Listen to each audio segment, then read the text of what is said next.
Akan tetapi Allah lah yang memberikan hidayah kepada siapa yang Allah kehendaki. Wa huwa a'lamu bil muhtadin, dan Allah lah yang lebih tahu siapa yang pantas dapat hidayah.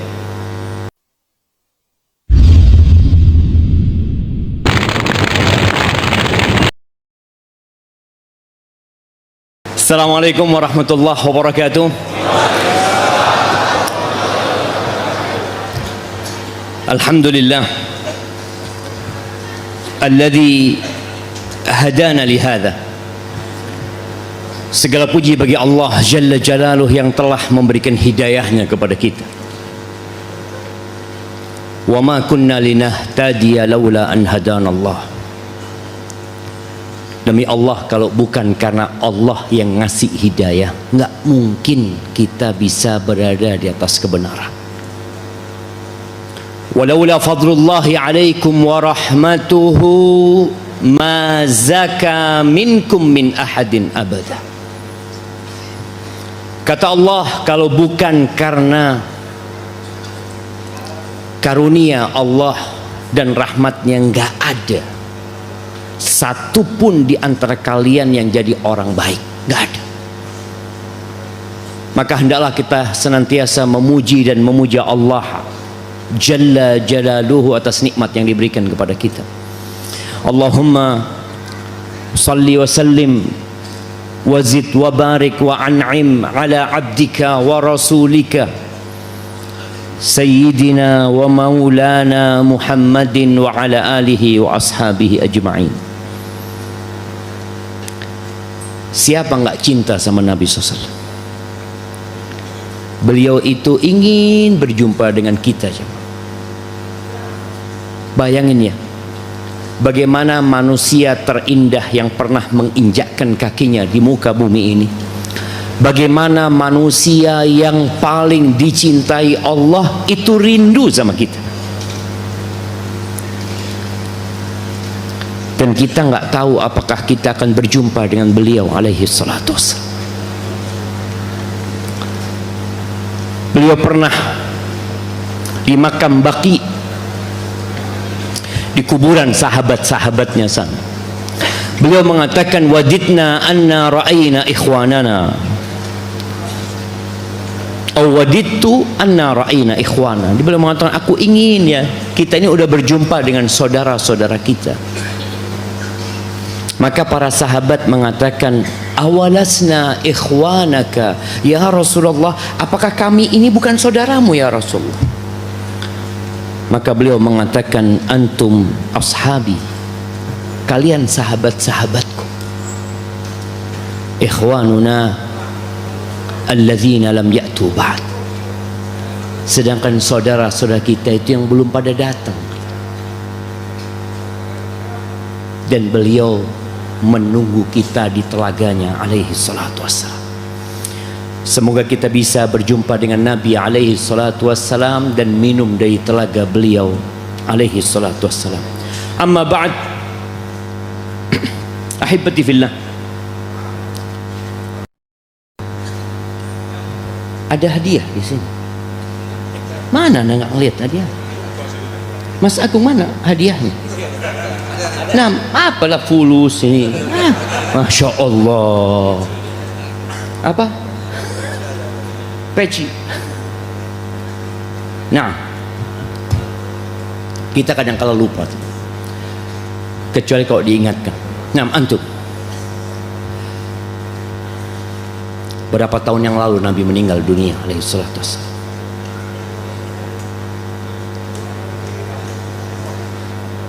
Berapa tahun yang lalu? Antum cinta nggak sama Nabi SAW?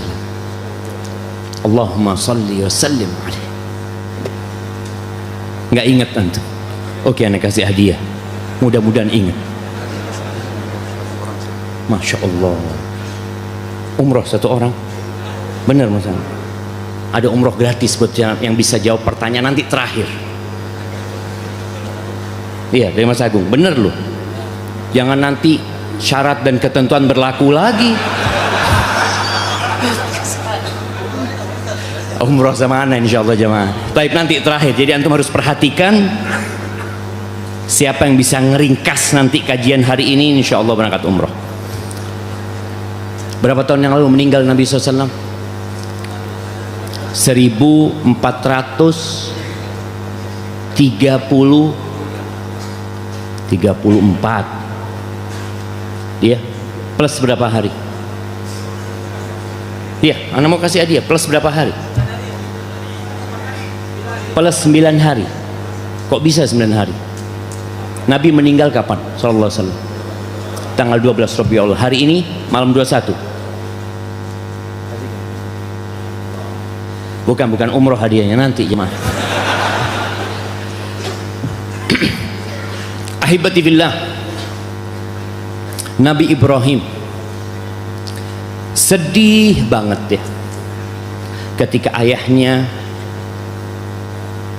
nggak dapat hidayah. Nabi Nuh alaihissalam, bagaimana sedihnya seorang ayah tatkala beliau melihat anaknya tenggelam,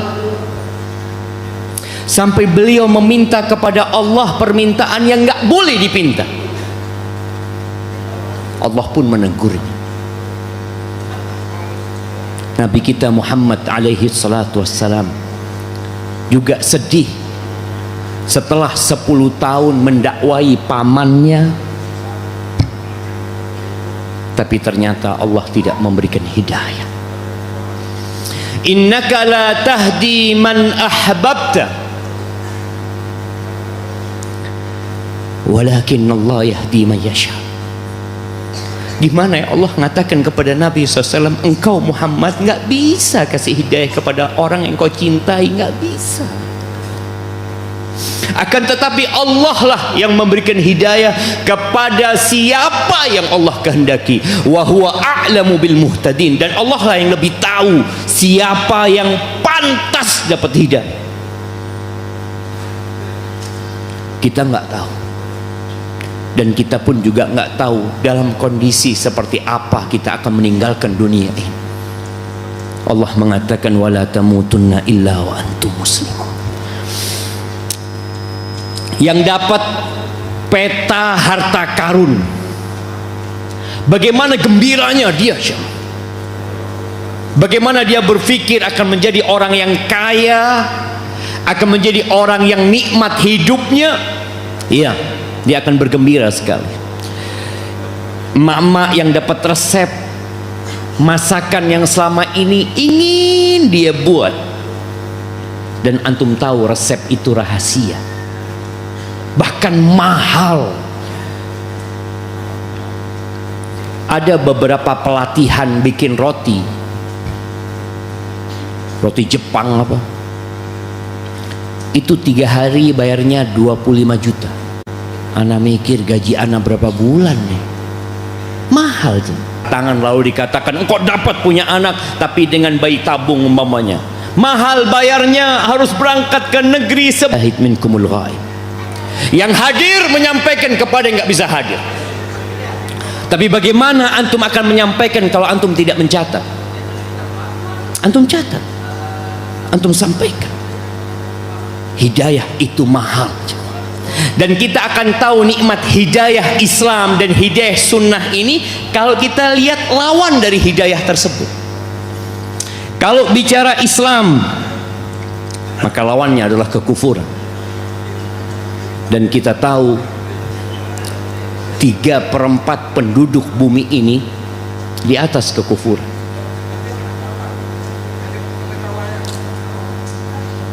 Delapan miliar manusia yang beriman atau yang terdata sebagai seorang Islam itu kira-kira 2 miliar. Yang 2 miliar ini bersyukur nggak dia jadi orang Islam? Sebagian enggak, karena dia tidak tahu dengan nikmat yang Allah berikan kepada dirinya. Sebagian mengeluh, bahkan sebagian Islam fobia, Muslim, dia merasa Islam ini terlalu mengekang hidupnya. Dia merasa Islam ini sudah tidak relevan dengan perkembangan zaman sekarang ini. Loh, Muslim? Iya. Karena dia nggak paham dengan nikmat Islam ini. Jamaah, ketika engkau menjadi seorang muslim, engkau menjadi manusia terbaik. Karena Allah Azza wa Jalla mengatakan tentang orang-orang kafir di surat Al-Bayyinah. Di ayat 6 Allah mengatakan, innal ladzina kafaru min ahlil kitabi wal musyrikin. Kata Allah, sesungguhnya orang-orang kafir. Siapa yang mengatakan ini? Pemilik jagat raya ini, Allah Jalla Jalla. Ini firman Allah. Allah mengatakan sesungguhnya orang-orang kafir dari kalangan ahlul kitab, dari kalangan orang-orang Nasara, dan dari kalangan orang-orang Yahudi, wal musyrikin, dan yang lain dari agama-agama lain, dari orang-orang musyrik. Ini menunjukkan bahwa kesyirikan itu juga agama sebenarnya. Apa yang terjadi dengan mereka? Fi nari jahannam. Supaya antum tahu dengan nikmat Islam, mereka itu akan berada di neraka jahannam, khalidina fiha, mereka kekal selama-lamanya di neraka jahannam. Lalu Allah berikan gelar buat mereka, gelar buat orang-orang kafir dan musyrikin. Apa gelarnya? Ulaika hum syarrul bariyah. Mereka itu adalah sejahat-jahatnya makhluk. Kita alhamdulillah jemaah kasih hidayah sama Allah Azza wa Jalla. Dan Allah tatkala menyebutkan orang-orang kafir, ya, mereka lebih buruk daripada binatang ternak. Alhamdulillah, bersyukur kita tidak seperti binatang. Binatang itu masih bertasbih. Binatang itu kelak pada hari kiamat tatkala mereka dibangkitkan hanya sekedar untuk menegakkan keadilan. Mana kambing-kambing yang pernah dizalimi oleh kambing yang lainnya? Mana sapi-sapi yang pernah dizalimin oleh sapi lainnya? Mana onta-onta yang pernah dizalimi dengan onta lainnya? Dibangkitkan pada hari kiamat, Allah akan memberikan rasa keadilan kepada semuanya. Tapi setelah itu, binatang-binatang itu dikatakan kepadanya, kuni turaba, jadilah kalian debu. Mereka nggak masuk neraka. Tapi apa kata Allah tentang orang-orang kafir? Di surat Al-A'raf ayat 179, Allah mengatakan, walaqad dzara'na li jahannam, sesungguhnya kami mengisi neraka jahannam itu. Dengan apa Allah akan isi? Katsiran minal jinni wal ins, banyak dari kalangan jin dan manusia. Kenapa? Jamaah, antum kalau bisa membayangkan neraka, ya, na'udzubillah, bagaimana tatkala penghuni neraka minta minum, mereka haus. Penghuni neraka juga kelaparan, mereka dikasih makan, mereka dikasih minum. Ketika mereka minum dari air yang panas, usus mereka terburai. Ketika mereka minta makan, makanan mereka zakum. Bayangkan ya, kalau setetes zakum itu menetes di bumi ini, seluruh penghidupan manusia jadi rusak. Bagaimana kalau itu makanan penghuni neraka? Na'udzubillah min dzalik. Isi neraka jahanam dengan kebanyakan manusia dan bangsa jin. Kenapa Allah katakan lahum qulubun la yafqahuna biha? Allah kasih hati sama mereka, tapi tidak menggunakan hati mereka untuk berpikir. Ya, mereka berpikir untuk memperkaya dirinya, mereka berpikir untuk terus tampil lebih muda, untuk terus berkuasa, untuk mendapatkan harta benda. Ya, berapa lama mereka akan hidup? Mereka hanya memikirkan kehidupan dunia yang sebentar. Lahum qulubun la yafqahuna biha wa lahum a'yunun la yubsiruna biha. Mereka dapat melihat dengan mata mereka, tapi ayat-ayat Allah turun mereka buta, mereka abaikan. Wa lahum adhanun la yasma'una biha. Dikasih pendengaran sama Allah tapi nggak dipakai sama mereka. Apa kata Allah Azza wa Jalla? Ulaika kal an'am. Kita nggak usah malu untuk membacakan ayat ini. Allah menyebut mereka seperti binatang ternak. Balhum adall. Bahkan mereka lebih buruk cuman daripada binatang ternak. Binatang ternak masih bisa dimanfaatkan oleh manusia, masih bisa kita sembelih, kita bagikan ke masyarakat. Bangkai pun dari binatang ternak masih bisa dimanfaatkan kulitnya. Mereka lebih buruk daripada binatang ternak. Ulaika humul ghafilun. Mereka adalah orang-orang yang lalai jemaah. Maka antum bersyukur dapat hidayah agama Allah ini. Ahibati fillah, Allah menyebutkannya tentang orang-orang yang tidak dapat hidayah Islam ini. Semoga Allah mematikan kita di atas agamanya. Bagaimana kelak di hari kiamat? Allah sebutkan di surat Al-Maidah ayat 36-37. Allah mengatakan innalladzina kafaru, sesungguhnya orang-orang yang kafir, lau anna lahum ma fil ardi jami'an wa mithlahu ma'ahu. Ini orang-orang kafir, kalau mereka memiliki bumi semuanya. Siapa orang kafir yang punya bumi semua? Nggak ada. Kita lihat orang yang terkaya di dunia pun, kita lihat ya mereka mungkin hanya punya 5.000 triliun. Dia mungkin hanya menguasai beberapa daerah. Dia punya tanah mungkin puluhan ribu, ratusan ribu hektar, tapi dia tidak memiliki bumi ini. Andai kata orang kafir itu memiliki bumi ini, double milik dia, apa kata Allah?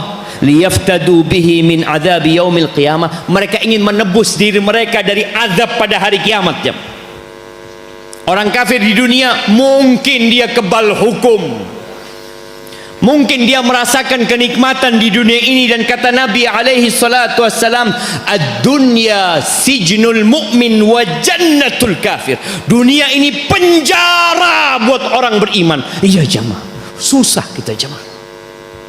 Orang beriman susah di dunia ini. Ketika engkau tidak merasa susah di dunia ini dengan aturan-aturan yang ada, boleh jadi engkau sudah melampaui batasanmu. Engkau nggak kenal lagi halal haram. Yang kau kenal hanya nafsumu dan surga dunia ini buat orang-orang kafir.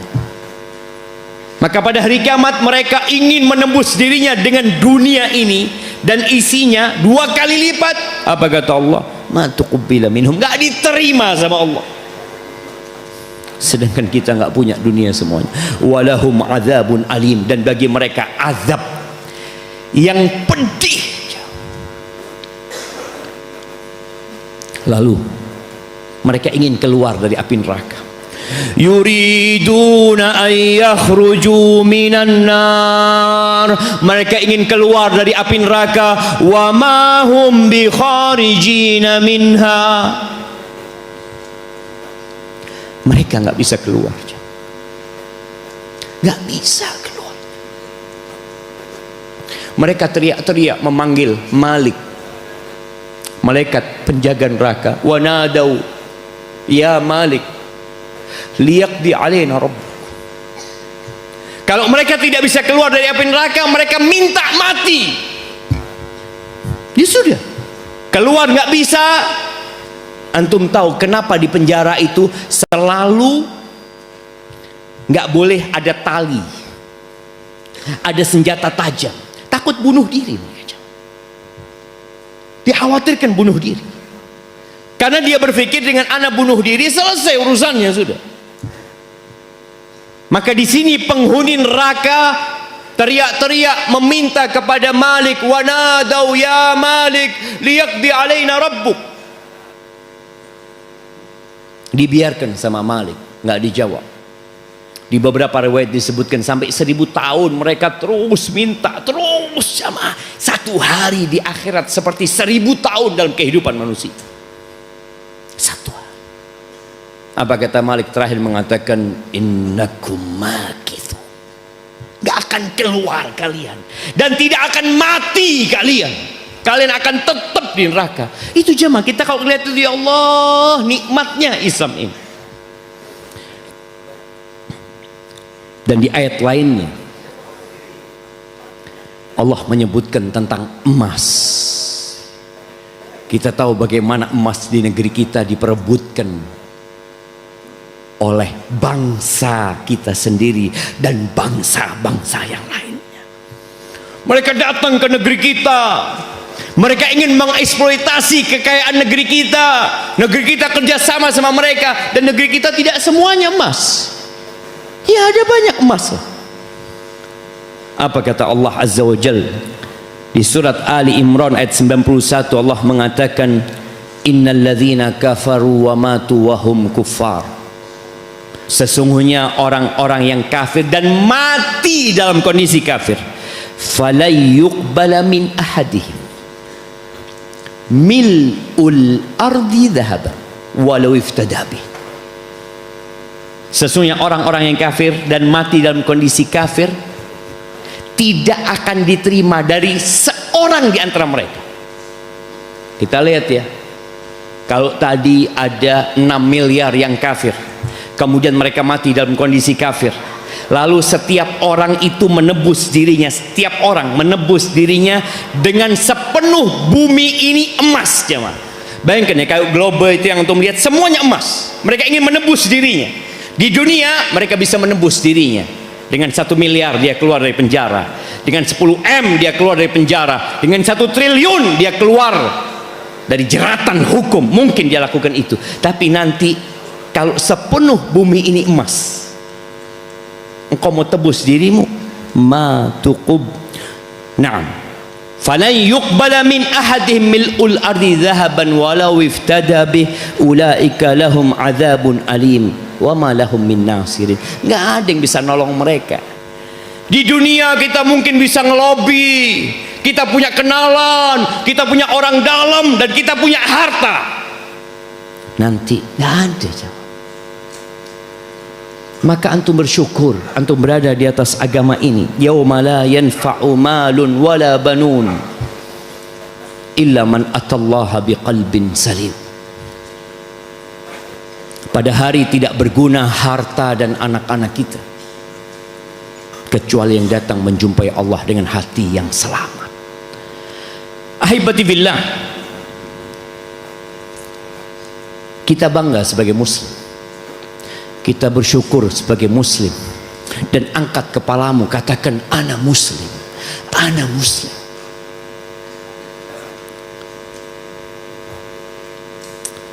Allah mengatakan, waman yabtaghi ghairal islami dinan falay yuqbala minhu. Barang siapa yang mencari agama selain Islam, barang siapa yang memeluk agama selain Islam, falay yuqbala min, nggak akan diterima dari dia. Wa huwa fil akhirati minal khasirin, dan dia di akhirat termasuk orang-orang yang merugi. Itu kata Allah di surat Ali Imran ayat 85. Allah sudah putuskan. Mungkin ada orang-orang yang mengatakan ini klaim sepihak. Nah, dan kita punya bukti Al-Quran yang Allah turunkan. Sudah hampir 15 abad nih umur Al-Quran sejak diturunkan kepada Nabi SAW, dan tidak ada perubahan, dan tetap Allah jaga, dan kita bertanggung jawab dengan isinya, dan kita amalkan. Kenapa? Bumi ini milik Allah Azza wa Jalla. Bumi ini milik Allah Azza wa Jalla. Tanamkan di diri kita, kita hamba Allah Jalla Jalla. Ahibati fillah, tidak ada seorang pun, Kata Nabi SAW, Yahudi atau Nasrani yang dia mendengar tentang aku kemudian tidak beriman dengan yang aku diutus dengannya, illa kana min ashabin nar, melainkan dia akan jadi penghuni neraka. Na'udzubillah minan nar. Setelah kita Islam, Ustaz, umat Islam berpecah belah. Iya, kita sedih atas perpecahan ini. Kita tidak menginginkan, tapi yang terjadi bukan keinginan kita. Yang terjadi adalah keinginan Allah Azza wa Jalla sebagai ujian buat umat Islam. Kita yang jadi umat Islam, apakah kemudian semuanya akan masuk surga? Ya. Kata Nabi alaihi salatu wassalam, kullu ummati yadkhulul jannah, semua umatku masuk surga. Jaminan dari Nabi SAW, illa man aba, kecuali yang enggak mau masuk surga. Siapa yang enggak mau masuk surga? Ada, tapi dia enggak mau ngaku. Lisannya mengatakan ingin masuk surga, perbuatannya mengantarkan ke neraka. Boleh jadi kita ada di tempat ini. Ya, kita umat Nabi SAW ada jaminan masuk surga dan alhamdulillah.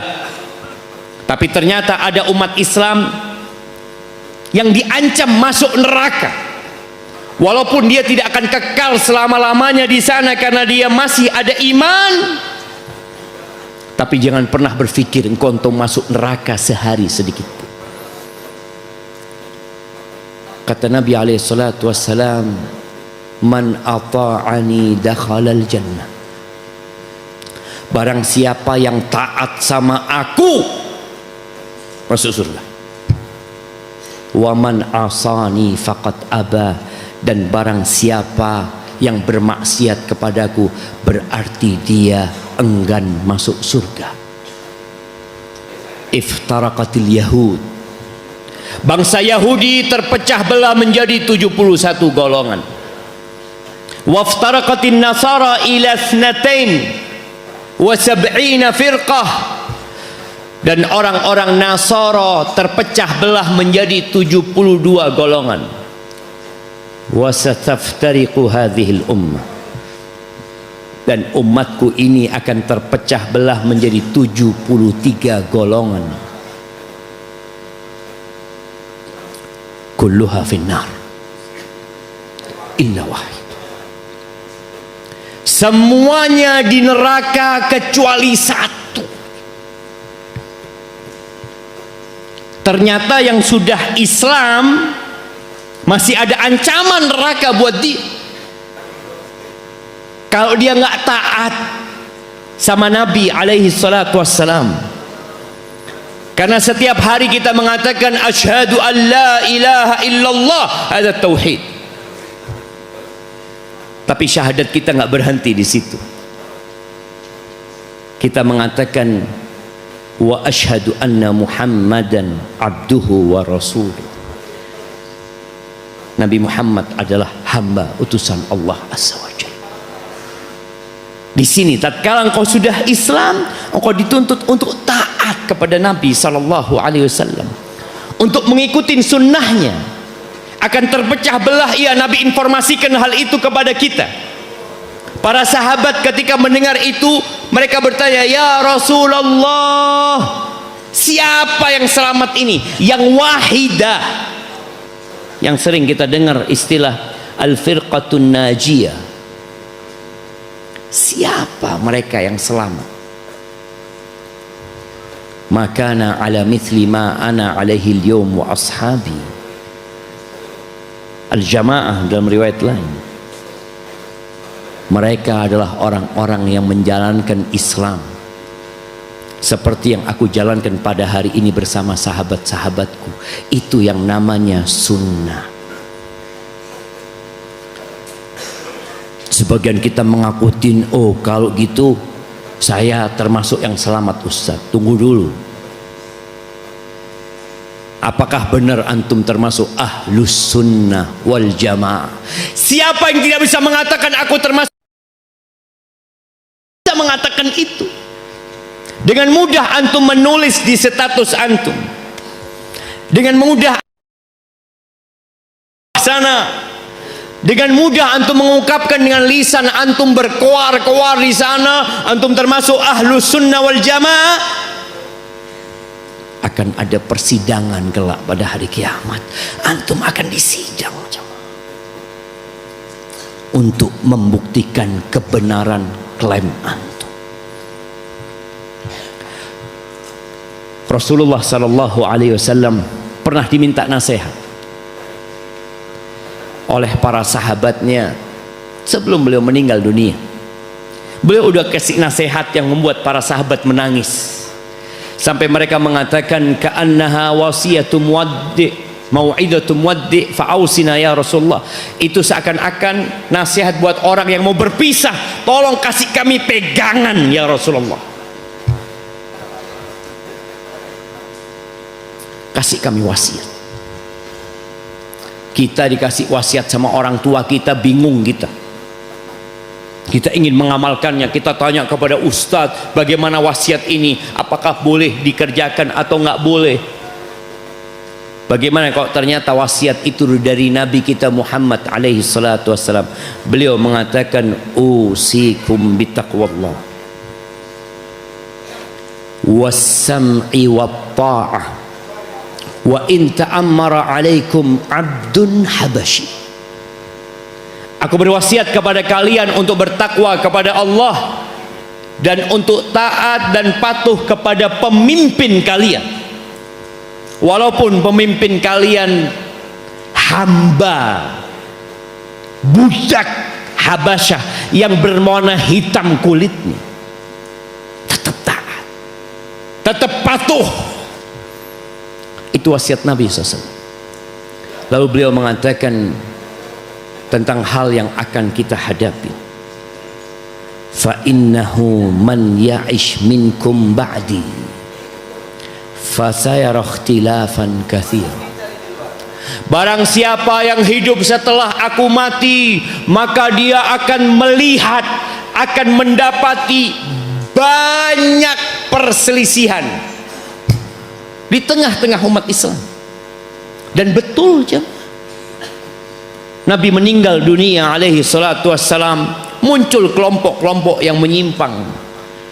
Ada yang keluar dari Islam, mereka disebut orang-orang yang murtad. Ada yang tetap Islam tapi nggak mau bayar zakat. Itu setelah Nabi meninggal SAW langsung muncul. Ada yang keluar dari barisan umat Islam, ada yang masih berada di tengah-tengah umat Islam tapi mengabaikan perintah-perintah Allah Azza wa Jalla. Akhirnya Abu Bakar memerangi mereka. Apa solusinya? Kita semakin jauh dari masa Nabi alaihi salatu wassalam. Kalau selesai Nabi meninggal langsung alaihi salatu wassalam sudah nampak perselisihan itu. Apalagi sekarang beliau kasih solusi, fa'alaikum bisunnati, hendaklah kalian berpegang teguh dengan sunnahku, wa sunnatil khulafa'ir rasyidin al mahdiyyin min ba'di, dan hendaklah kalian berpegang teguh dengan sunnah-sunnah khalifah-khalifah yang mendapatkan petunjuk setelah aku.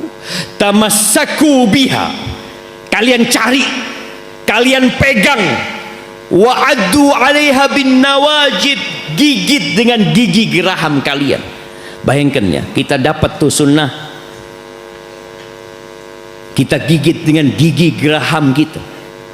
Karena biasanya tali kalau kita pegang lama-kelamaan panas. Antum pernah melihat orang yang tarik tambang itu, ditarik terus lepas kita. Tapi kalau antum tarik lalu antum gigit, tidak akan lepas kecuali dengan nyawa antum yang mungkin berangkat bersamanya. Nggak ada masalah. Itu nikmat sunnah.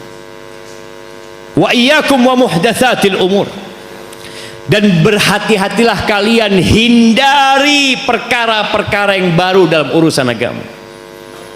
Fa inna kulla muhdatsatin bid'ah wa kulla bid'atin dhalalah. Semua perkara yang baru dalam agama, ingat dalam konteks agama itu disebut bid'ah, dan Nabi nyuruh kita menghindari. Kita disuruh mencari sunnah, bukan mencari bid'ah. Sunnah, di sini nikmat sunnah. Mungkin sebagian kita bingung, Ustaz. Iya, sebagian Ustaz mengatakan nggak apa-apa, ini kan bid'ah hasanah, ini kan baik, seperti itu. Tapi engkau dihadapkan dengan pendapat yang lain. Iya, betul. Artinya mereka mengatakan itu bid'ah. Mereka menyatakan benar ini bid'ah. Tapi bid'ah hasan. Tapi ternyata ada yang lainnya mengatakan enggak. Itu bid'ah sesat. Engkau bingung. Tadi kalau kita dihadapkan kedua pilihan. Yang satu mengatakan bid'ah hasan, yang satu mengatakan bid'ah dhalalah umpamanya. Dan dua-duanya ustadz, dua-duanya berilmu. Jangan berspekulasi. Orang yang cerdas akan mengatakan, udahlah daripada ribut, ana akan cari yang sunnah mana. Selamat antum jamaah. Dijamin selamat. Tapi tatkala antum mengikuti sebuah perkara yang Nabi sudah tidak mencontohkan, boleh jadi betul bid'ah hasanah, boleh jadi.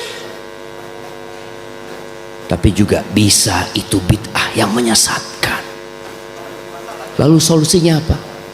Antum tinggalkan, selesai. Itulah nikmat sunnah.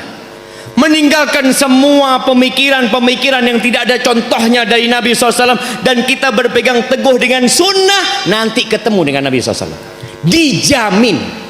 Tapi kalau antum masih melakukan sesuatu yang menyimpang, boleh jadi di telaga Nabi SAW kita diusir dan tidak dapat minum dari telaga Rasulullah. Jamaah, sunnah itu kapalnya Nabi Nuh. Yang menaikinya dijamin pasti selamat. Makanya kalau kita dihadapkan ke dalam dua perkara, maka antum cari sunnah, selesai. Perpecahan yang terjadi di antara umat Islam karena mereka menjauh dari sunnah Nabi SAW. Nabi udah ngasih tahu alaihi salatu wassalam, fa'alaikum bisunnati, fa'alaikum bisunnati. Kalian hendaklah mencari sunnahku, berpegang teguh dengan sunnahku. Tapi kadangkala ada orang-orang yang mengatakan, ya kalau antum mau sunnah, jangan naik pesawat tentu. Pesawat itu bid'ah. Jangan pakai handphone, jangan pakai mobil. Nabi nyuruh nyari sunnahnya. Dan bid'ah yang dimaksud dalam urusan ibadah, bukan dalam urusan dunia. Man amila amalan laisa alaihi amruna fahuwa radd. Barang siapa yang beramal satu amalan yang tidak ada tuntunannya dari kami, ditolak. Tapi tadi kita mengapati ada ustadz-ustadz, mungkin ada ulama yang mengatakan boleh, baik itu. Tapi yang lain mengatakan enggak. Jangan berspekulasi. Kayaknya mungkin baik. Udah sunnah, selesai. Dan orang yang mengamalkan sunnah Nabi alaihi salatu wassalam akan selamat dari kebingungan. Ada jaminan keselamatan buat dia. Perselisihan-perselisihan yang terjadi, dia tenang. Kenapa? Oh, udah mana sunnahnya Nabi? Tanya sama gurunya, tanya sama ustadznya, mana yang dilakukan Nabi SAW.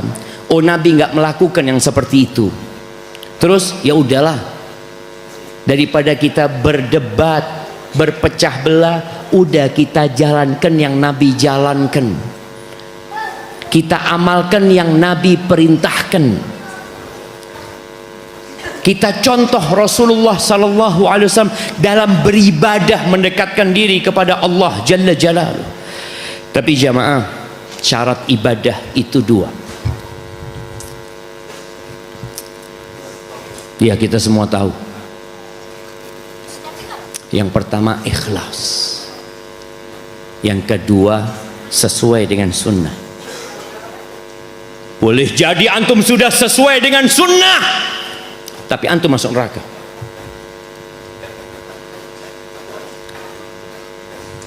Karena antum riya, karena antum pamer. Bahkan orang yang pertama kali menjadi korek api neraka itu orang-orang yang melakukan ibadah yang sesuai dengan sunnah tapi riya. Alim wa qari'ul Quran, orang yang alim tidak ada salah dengan ilmunya, tidak ada yang salah dengan bacaan Qurannya, dia hafidh li kitabillah. Salahnya apa? Niatnya. Dia melakukan itu hanya untuk pamer, untuk disanjung dan dipuji. Orang yang mati syahid di medan perang, perangnya sesuai dengan sunnah.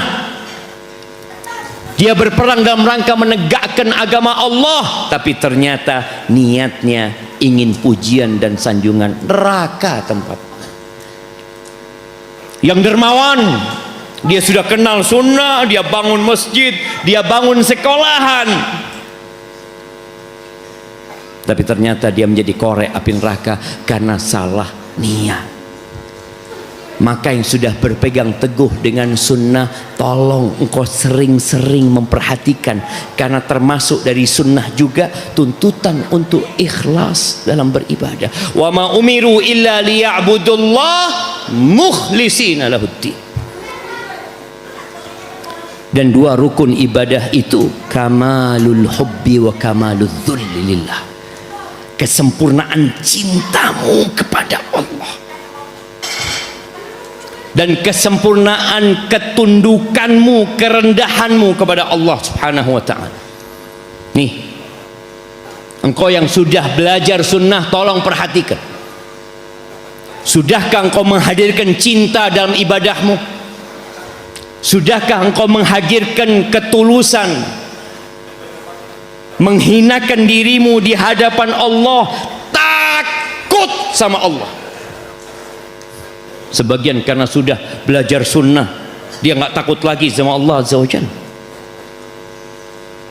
Dia berbuat dosa semau dia. Engkau siapa? Engkau sekutunya Allah? Perhatikan hari ini, jemaah. Ini juga sesuai dengan sunnah. Yang beribadah kepada Allah hanya dengan cinta saja, maka dia akan jadi orang-orang zindik mungkin, yang dia mengatakan aku nggak takut sama neraka. Bahkan ada yang mengatakan kalau aku nggak malu sama Allah, aku akan matikan api neraka. Na'udzubillah. Engkau beribadah cinta sama Allah dengan ketakutan kepada Allah. Maka di akhir surat Al-Bayyinah apa kata Allah?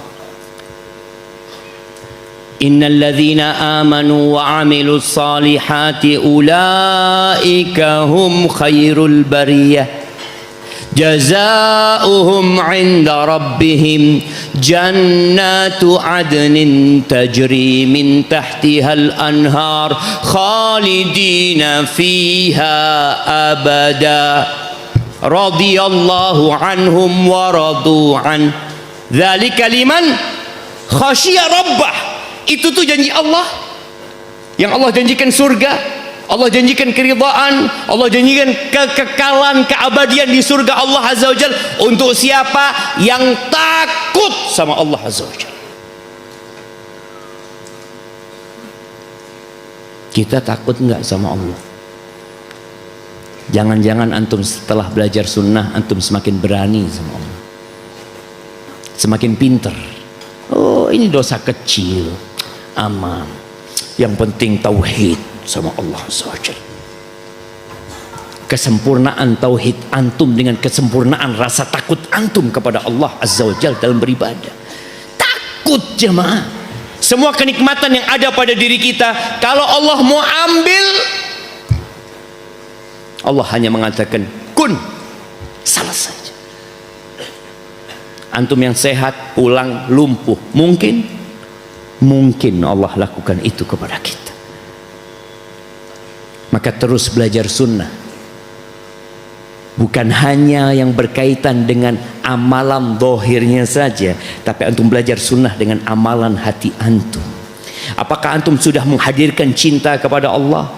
Apakah antum beribadah kepada Allah hanya dengan rasa takut saja, kemudian muncul orang-orang khawarij yang mengkafirkan orang lain semena-mena? Itu mereka nggak ngikutin sunnah. Hanya dengan rasa takut dia beribadah kepada Allah. Ada yang beribadah kepada Allah hanya dengan rasa harap saja, Allah maha pengampun, Allah maha pengasih, semua dosa dia kerjakan dan imanmu tidak akan berubah. Tidak sesuai dengan sunnah. Cinta dibalut rasa takut dan harapan kepada Allah Azza wa Jalla. Itulah yang sesuai dengan sunnah. Ketika antum dihadapkan ke dalam satu masalah, yang satu mengatakan sunnah, yang satu mengatakan tidak sesuai dengan sunnah, antum cari sunnah Nabi SAW. Ketika dihadapkan dalam amalan, yang satu mengatakan bid'ah, yang satu mengatakan tidak, maka antum sekali lagi carilah sunnah Rasul sallallahu alaihi wasallam. Selalu berdoa, tawaffani musliman wa alhiqni bis salihin. Ya Allah, matikan aku dalam kondisi Islam dan gabungkan aku dengan orang-orang soleh. Barakallahu fiik. Mungkin itu materi yang bisa Anda sampaikan. Kita